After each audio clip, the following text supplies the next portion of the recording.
No, that was a comment, not a question. It was a rather rambling one. It will stand on its own. I've got nothing to add to it. All right, Dinesh, do you want to? There was no question. It didn't really quite rise to the level of a comment either.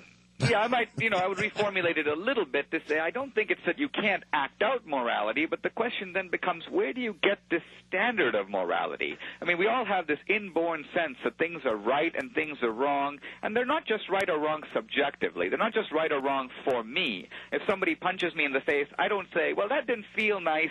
If it felt, I hope that it hurt you too. I rather say you shouldn't have done that, implying that there's a kind of common standard between my assailant and me that we both share. So, I think it's rather difficult to account for these universal moral standards by simply saying that does give me something. All right, then we'll get to that. We'll get to that. We're coming to a break. That does give me something to disagree with. Terrific. You will have the very first shot before we go to any other calls.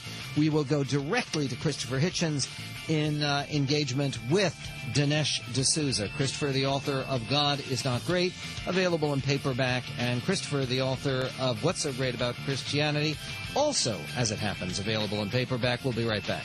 To describe religious faith, organized religion, Christianity in particular, would you describe it as great or grotesque? Christopher Hitchens suggests grotesque. Dinesh D'Souza suggests and affirms great. Dinesh is the author of What's So Great About Christianity. Christopher Hitchens is the author of God is Not Great. Both books, major bestsellers, both available in paperback right now. Christopher Hitchens, you wanted to respond to something that Dinesh had said before the break concerning the utility of religion in facilitating and encouraging a moral approach. Yes, because I didn't want the earlier questioner who prompted Dinesh's response to feel that I had dodged his challenge, but he just didn't ever quite get around to putting it. Here's the thing. We don't know of any society in which things like murder, theft, and perjury, any human society, have ever been honored or considered to be neutral or matters for non-judgmental approaches, for example. We don't. The idea of what we know as the golden rule, which roughly translates as don't do to someone else what you wouldn't want them to do to you, can be found in the Analects of Confucius at the earliest, and certainly well predates Christianity, because it's in Rabbi Hillel's work, as I'm sure you know. It seems to me much more probable that religion takes its morality from human ethics, from the ethics of human solidarity, for what we need. I don't want to be too Darwinian about this, but what we simply need to keep evolving and to keep surviving. If we practiced any other kind of ethics, we wouldn't have made it this far.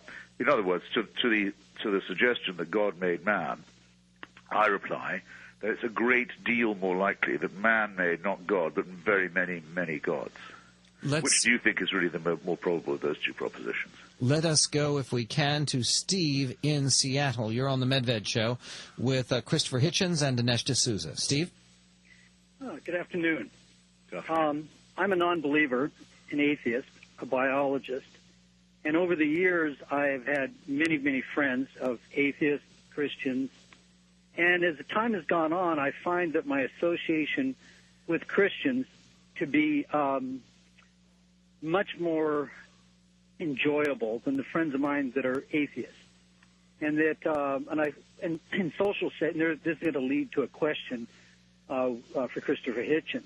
What I found in my circle of friends, that my Christian friends are less judgmental of me and my point of view than are my atheist friends toward Christians, and that in private with my atheist friends, they are very judgmental of Christians and very vitriolic toward them.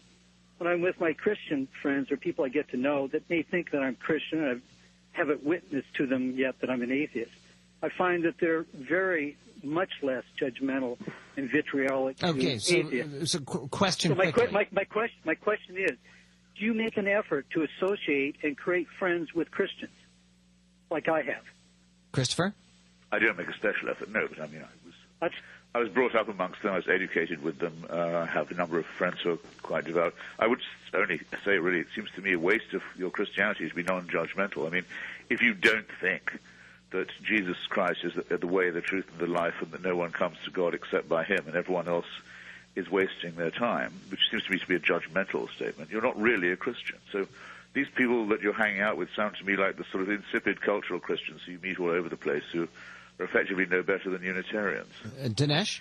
What do you get, by the way, what do you get if you cross a Unitarian with a Jehovah's Witness?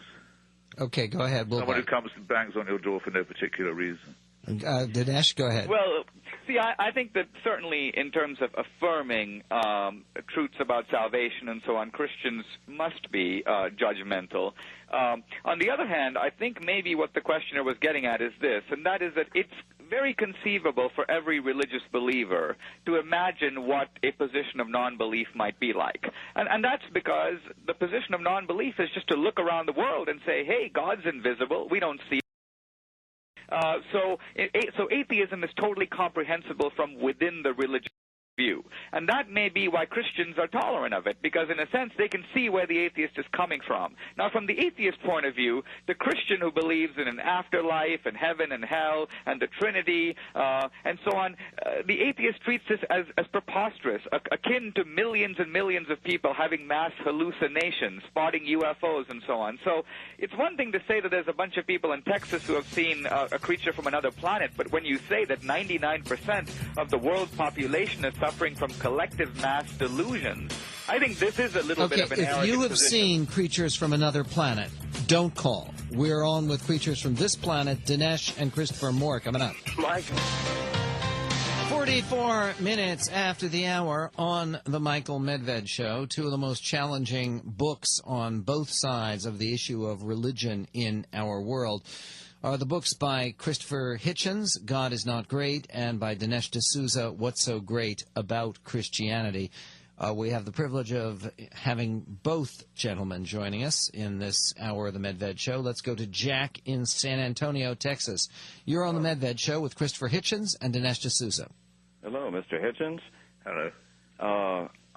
I believe that a lot of the Enlightenment thinkers like Newton felt that the study of science actually brings them to faith. And as the science is exploring the possibility for life, the chances or the conditions for life, they're finding that it's ever more incredibly remote. I mean, the sun had to be the right type of star, the Earth the right type of planet, the right distance, and so forth. I read somewhere that the odds that amino acids in a primordial sea on Earth to accidentally form itself into even the simplest protein is like 1 over 10 to the 67th power over a period of 100 billion years. If you were walking through some mineral-rich mountains and you came across, say, a Swiss watch that was ticking away at the right time with your name engraved on it, would you automatically assume it was the product of a lightning strike fusing those minerals together? All right. In other words... Yes, I got your question.